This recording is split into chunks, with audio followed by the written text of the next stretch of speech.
नमस्कार, मैं हूं आपके साथ रोहन।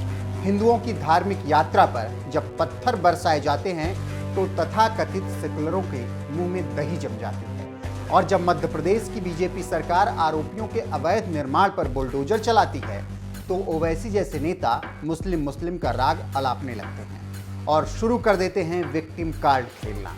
उन्हें लगता है कि भारत के मुस्लिम हिंदुत्ववादी सरकार के रहमो करम पर ही जी रहे हैं।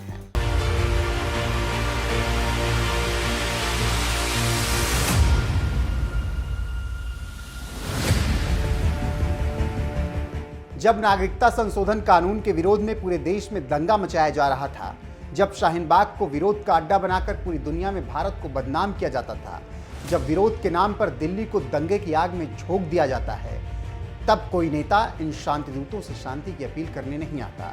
और जब हिंदुओं के धार्मिक जुलूस पर पत्थर फेंकने वालों के खिलाफ सरकार कार्रवाई करती है तो नेताओं की जुबान खुलने लगती है और कहने लगते हैं, अरे ये तो मुसलमानों के खिलाफ एक तरफा कार्रवाई हो रही है। अरे भारत के मुसलमान तो हिंदुत्ववादी सरकार की दया पर जी रहे हैं। मध्य प्रदेश के खरगोन और दिल्ली के जहांगीरपुरी में कार्रवाई के बाद AIMIM नेता असदुद्दीन ओवैसी ने कुछ ऐसे ही बोले हैं।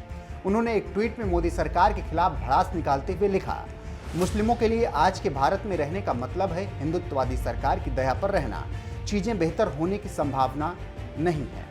हमें निराशा के आगे झुकना नहीं चाहिए, बल्कि आत्मसंतुष्ट भी नहीं होना चाहिए।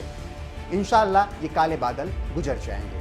असदुद्दीन ओवैसी को लग रहा है भारत के मुसलमान बीजेपी सरकार के रहमो करम पर जी रहे हैं। इससे पहले एक इंटरव्यू में ओवैसी ने बोल दिया, बीजेपी ने मुसलमानों के खिलाफ जंग का ऐलान कर दिया है।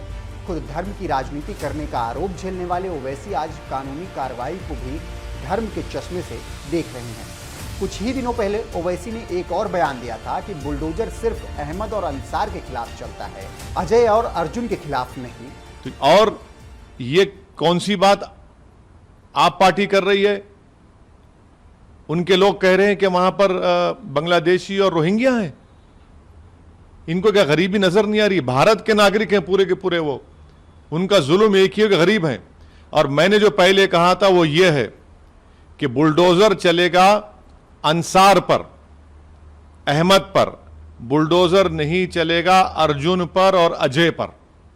यह फर्क है।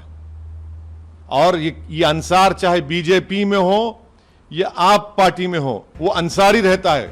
यह बयान देने से पहले ओवैसी ने शायद एक बार भी तथ्यों को परखना बेहतर नहीं समझा, क्योंकि सुप्रीम कोर्ट में कुछ ही दिनों पहले केंद्र सरकार ने मध्य प्रदेश के खरगोन में हुई बुलडोजर की कार्रवाई का पूरा आंकड़ा रख दिया था, जिसके मुताबिक खरगोन में 88 प्रभावित पक्ष हिंदू थे और सिर्फ 26 मुसलमान प्रभावित थे। यानी इन आंकड़ों के मुताबिक सबसे ज्यादा कार्रवाई हिंदुओं के खिलाफ हुई। लेकिन इसके बावजूद ओवैसी जैसे नेता मोदी सरकार पर आरोप लगा रहे हैं कि सिर्फ मुसलमानों को निशाना बनाया जा रहा है।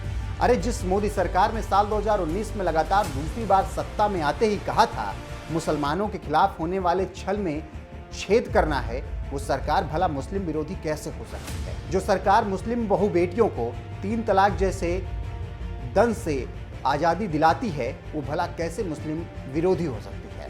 लेकिन हाँ, राजनीति करने वाले नेताओं को जरूर लगेगा कि मोदी सरकार मुस्लिम विरोधी है, क्योंकि उन्हें तो अपनी राजनीतिक रोटी जो सेकनी है। बहरहाल ओवैसी के बयान के मुताबिक क्या आपको भी लगता है कि भारत के मुसलमान बीजेपी सरकार की दया पर ही जी रहे हैं? अपनी राय कमेंट कर हमें जरूर बताएं।